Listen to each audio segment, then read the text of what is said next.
Täällä sitä ollaan. Hain vanhan veneen tuolta toiselta paikkakunnalta, minne se oli jäänyt muuton yhteydessä. Ja nyt päästään soutelemaan Amigolla. Amigo-nimisellä veneellä. Joo. Aika iso aalto täällä näkyy, että aika matala vene, mutta mielenkiintoista nähdä, miten tää täällä toimii. Ja siellä näkyy sairaala näkyy tänne ja kirkko näkyi äsken. Nyt tuli vähän tommonen joku saari tohon tielle. Mielenkiintoista. 2 kilsaa on tultu rannasta. Katsotaan miten pitkän lenkin sitä tekisi.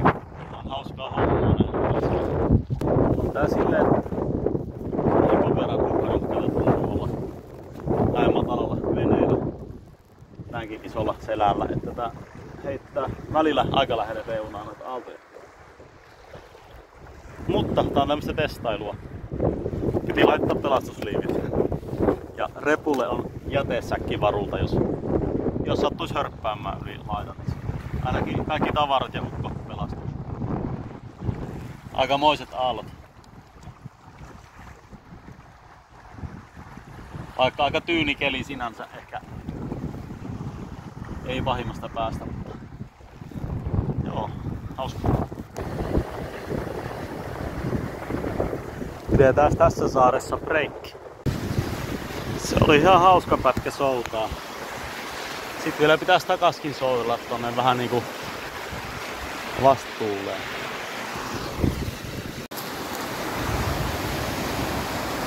Nyt ollaan isossa Pyhäsaaressa.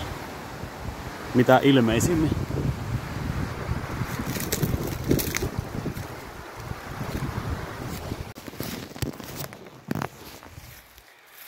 Täällä on varsin rauhallista. Linnut laulelee, mutta muuten ei ristinsielua.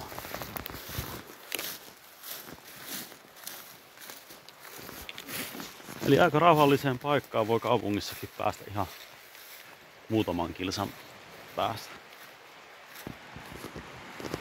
Ja siellä on joku nuotiopaikka. Yes.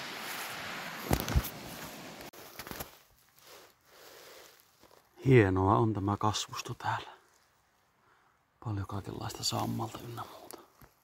Hämähäkkejä varsin paljon. Hämäkiverkkoja.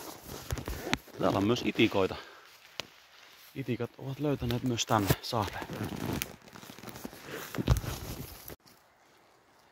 Tässäpä on loistava evästaukopaikka. Ai että. Komea aallokko on täällä.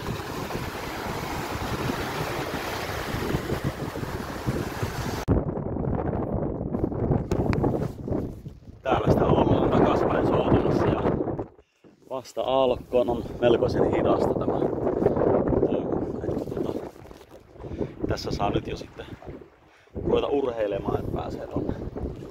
Rannan läheisyydessä on mukava soudella. On sen verran tyyntää, että pystyy rauhassa soutelemaan. Hieno ilta. Semmoinen reissu se. 2 tuntia 48 minsaa. 8,32 kilsaa. Ihan mukava, sopiva iltalenkki.